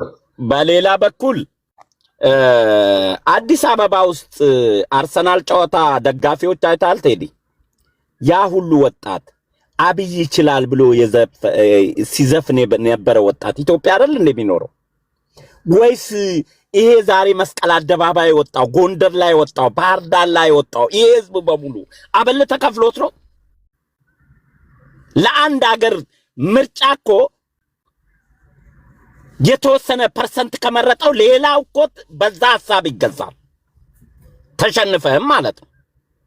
ይሄ ህዝብ አበል ተከፍሎት ከወጣ አገሪቷ ትሪሊየን ካፒታል አላት ማለት ነው። ወይስ እኛ ዳስፖራ ቁጭ ብለን ነው ኢትዮጵያ ውስጥ ላለው ዜጋ እናቅልሃለን እንዲህ ካልሆንክ መኖራችንን ብለን የምትሰብከው? እዛ ያሉ ሰዎች አያስቡም፣ አያስተውሉም፣ አይመለከቱም፣ የሚመቻቸውን አያውቁም። በቃ ምንም ዳስፖራ መሆን በቃ እዛ የሚኖረው የኑሮ ውድነት ያንገበገበው አካል እንዲህ ወጥቶ መንግስትን ከደገፈ መንግስት ይህንን ሁሉ በመሳሪያ አፈሙዝ ነው በወታደር ያስመጣው ብላችሁ ነው የምታምኑት? አርሰናል የወጣ ወጣት ዱሮ በወያኔ ጊዜ 10 እና 20 ወጣት በሆነ ምክንያት ከተገናኘ መንግስትን ተቃውሞ ነው ወደ ቤቱ የሚሄደው። ያ ሁሉ ወጣት ወጥቶ መንግስትን አመስግኖ ሲወጣ ለውጥ ሳያገኝ ነው? ዝም ብሎ ነው ወይስ ትንቁታላችሁ? ይህንን አገር ቤት ያለውን ህዝብ ዳስፖራ መሆን ከአገር ያለ ሲቲዝን በላይ የአሜሪካን ዜግነት ይዘ መምረጥ ማችለው እኔ ልምረጥልህ ነው እያልከው ያለው? የራስን የአሜሪካ ዜግነት የአሜሪካ መንግስት መርጣል። ምርጫ አትምረጥ፣ ምረጥ። ምን ሞራል ሰጥቶ ነው በዜጎች ምርጫ ላይ ውሳኔ መስጠት? ማን የበላይ አድርጎ ነው? አንተን ዜጋ መሆን አለብህ እኮ አትምረጥና ምረጥ ለማለት። ፓስፖርትን ቀይረ እኔ አሁን ኢትዮጵያ ዜጋ ነኝ፣ እኔ ብናገር ያምርብኛል። አዲስ ታይምስ የአሜሪካ ዜግነት ይዘ የአሜሪካን ፕሬዝዳንት ነው መምረጥ ያለብህ እንጂ ኢትዮጵያን የሚመራ መሪ ለመምረጥ ውሳኔ ኢትዮጵያኖች ላይ መወሰን አሳፋሪነት አይደለም? ወይስ እዛ ያሉ ዜጎች ከአገር ስላልወጡ ምሁር አይደሉም፣ አያስቡም? ማን እንደሚባላቸው አሜሪካ እኔ ኢትዮጵያዊ ዜጋ ነኝ። ፓስፖርትን አልቀየርኩም። አልፈልግም ብለህ ነው ወይስ ከልክለው? 15 ለምን ነው የሚከለክሉኝ? ቤተሰቦቼ ሁሉ ሆነዋል። አልፈልግም ብለህ ነው? አዎ። ዋው። እሺ ወታደር ስትሆን እኮ ለሀገር እስከ መጨረሻ ነው የምትሞተው። ሬንጀሩ አይለቅህም። በነገራችን ላይ ይሄ ውሸት ነው የምትሉ ሰዎች ይሄ ነገር ከተነገረበት ጊዜ ጀምሮ አውቆ ነው ብላችሁ ኢሚግሬሽን ሄዶ አፕላይ አድርጎ እምቢም ተብሎ ከሆነ አንድ ነገር ቴዲ፣ አንድ ነገር አሜሪካ አፕላይ ላደርግ ወረቀቱን እንኳን ከመሬት አላነሳው፣ ሲስተሙን እንኳን አላየሁትም። ምክንያቱም ህልሜ ልጄ ዩኒቨርሲቲ ከገባች ጎ ባክ ኢትዮጵያ ነው የምለው። እዛው አፍራ ላይ መኖር ነው የምፈልገው።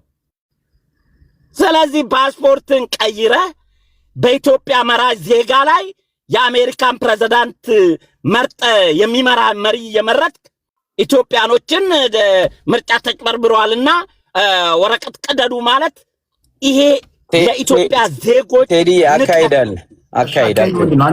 አሁን እኔ አሁን ፓስፖርቴን ለመቀየር ማስረጃ አለ? ራስህ መጣት ጊዜ ደጋግመህ የተናገርኩት መቼ ብዙ ጊዜ በቃ ኦኬ። ይሄ አካሄዱ ስድብ ስላልሆነ ችግር የለውም፣ ይቀጥል። ስድብ አይደለም። እኔ ኢትዮጵያ ውስጥ ያለ ዜጋ መናቅ ነው የሚመስለኝ ቴዲ። ዛሬ ያወጣ ያ ህዝብ አዲስ አበባ ያ ህዝብ ከመረጠ እኮ መስቀል አደባባይ ላይ የወጣ ህዝብ ከመረጠ እኮ ለምርጫ የመጨረሻ መዝጊያ ፕሮግራም ላይ ሰው መቆሚያ ቦታ ያጣ ያ ህዝብ በጥቅማ ጥቅም ከመጣው እንኳን ጥቅም እየሰጠ ነው ማለት ነው። መንግስት ያ ሁሉ ጥቅም ሰጥቶታል ማለት ነው። ይሄንን ነው ማስተዋል የሚያስፈልገው። ሁሉ ጊዜ ዳስፖራ ለኢትዮጵያ ህዝብ ወሳኝ አካል ነው ነኝ ብሎ ማሰቡ የኢትዮጵያ ህዝብ ላይ ያላቸውን ንቀት ነው የሚያንጸባርቁት። በቃ እዛ ያለ ህዝብ የተሰራለትን የተሻለን ከጀርባ የሚመጣው ራሱ ብሏል እኮ መቼም እብድም ቢሆን መንግስት ያስፈልጋታል ኢትዮጵያ። መንግስት መሆን የሚችሉ የለም እያለ ደግሞ መንግስት አትምረጡ ብሎ ይቀሰቀሳል። ከጫካ ተኩሶ የሚመጣው ጫካ እየገደለ መንግስት ሲሆን ምን እንደሚሆን አስበው። እቺም እስሙላ ምርጫ እንኳን አያቀርብልንም ወዳጄ። ዲሞክራሲ ፈላጊ ዲሞክራሲን የማያታጋይ እሱን የሚቃወም መንግስት ለምን ትደግፋለህ አትምረጥ ብሎ እየገደለ ነገ ምርጫ ሊያረግልህ ታስባለህ? ኦኬ እንዴት እንደሚያስቡ እኮ ነው ግራ የሚገባ። ሰላም የለም ይላሉ፣ መንገድ እየዘጉ ሰላም የሚያሳጡ እነሱ ናቸው። እዚህ መጥተው ደግሞ ሰላም የለም ብሎ ለቅሶ የሚያለቅሱብንም እነሱ ናቸው። መንግስት ስልጣን ላይ ነው ያለው። ለምንድን ነው ሰላም የሚከለክለው ህዝቦች? እሺ አንድ ነገር አለ። ታንክ ዩ ቴዲዬ። በሁለታችሁ መካከል የሚገርም በአይነትም በይዘትም ለየት ያለ መድረክ ላዘጋጅላችሁ አንተና አዲስ ታይምስ። ደስ ይለኛል። የኑሮ ውድነት ኢትዮጵያ ውስጥ አሁን በመታነሱት ጉዳይ ላይ የጎንዮሽ የተጠያየቃችሁ ሁለታችሁም ማስረጃዎቻችሁን ይዛችሁ ቁጥሮች ነገሮች ካሉ አንድ ዲቤት አዘጋጃለሁ። ሁላችሁም በጉት ጠብቁ።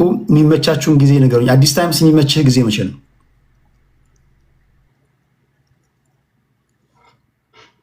መስፍን መቼ ነው የሚመችህ? እኔ ከሰዓቱ ሁል ጊዜ ይመቸኛል። ቀድመ በዚህ ሰዓት ካልከኝ ስራ ስለምሸቅል ያችን ሰዓት ኦፍ አደርጋለሁ። ኦኬ የፊታችን አሁን እኮ ሽቀላ ቦታ ሆኜ ነው ማወራ። ከስተመር ቢሰጠኝ ኖሮ ላጥ ነበር። አሁን ለታኮ ሌላ ሰው ስታስገባብኝ ከስተመር ሰጠኝ እኔ ወጣሁኝ። እሺ የፊታችን ቅዳሜ አልችልም። የአርሰናል ጨዋታ አለ፣ የአውሮፓ ቻምፒየንስ ሊግ ፍጻሜ ጨዋታ አለ። ቅዳሜ ምንም ቢመጣ እኔም ላጫሉ ብዬ አርሰናል ደጋፊ ሆንኩኝ እኮ በቃ የሱን ተክቼ አርሰናልን ለደግፍ ነው። ኳስ አልወድም በህይወቴ፣ ግን አጫሉ ለካ አርሰናል በጣም ይወድ ነበርና በቃ እሱን ስለምወደው አርሰናልን ለደግፍ ነው ካሁን በኋላ። ኢንተርቪውን አሁን ነው ያየው? አሁን የወጣውን ኢንተርቪው አሁን ነው ያየሁት። አዎ አሁን ነው ያየሁት። አርሰናል መደገፍ ጀመርኩ። አርሰናል ዋንጫ ከበላ በኋላ ከሰዓት በኋላ ነው ማለት ነው። አሁን በቅርብ ከትላንት ወዲያ ነው አርሰናል መደገፍ የጀመርከው ማለት ነው? አልደገፍኩም ገና። ከዚህ በኋላ ልደግፍ ነው የምልህ። ኳስ እኔ ደጋፊም አይደለሁም አላይም። ግን አጫሉን አየዋትና ለካ አርሰናልን ትደግፍ ነበረ። ዋንጫ ባጓጓ ኖሮ ዋንጫ አይሆንም ነበር ያለችውን ኢንተርቪዋን ሰምቼ ወይኔ ወንድሜ ለካ እንደዚህ ትወድ ነበረ ብዬ በቃ ለሱ ብዬ አርሰናልን ልደግፍ ነው። በቃ አዲስ ታይምስ ነው የማንቸስተር ደጋፊ ነው። እዛ ላይ እንደባደባለን። በቃ ጻፉልን በውስጥና አንድ አሪፍ ውይይት በተለይ ሁለታችሁ የተጠየቀ በውስጥ ፌስቡክ አድ አድርገኝ። በፌስቡክ ላይ ልክላል። በቲክቶክ ጻፍልኝ። ቲክቶክ ፕራይቬት ለኔ ዝግ ነው። መጻፍ አትችልም? አዎ ለምን እንደሆነ እንጃ። ሜሴጅ መላክ አትችልም? አይልክም። አንተ ጋር ሞክሬ የኔ ስልክ የለም። የለኝ። ቴክስት አድርግልኝ። በቃ እኔ ጽፍልሃለሁ። እሺ ችግር የለም። ጻፍልኝ። እሺ በቃ እንገናኛለን። ጻፉልኝና አሪፍ ውይይት እናደርጋለን። ኦኬ እንገናኛለን። በቃ ሰላም። እሺ አዲስ መልካም ጊዜ። መልካም ታጋ ታንኪዩ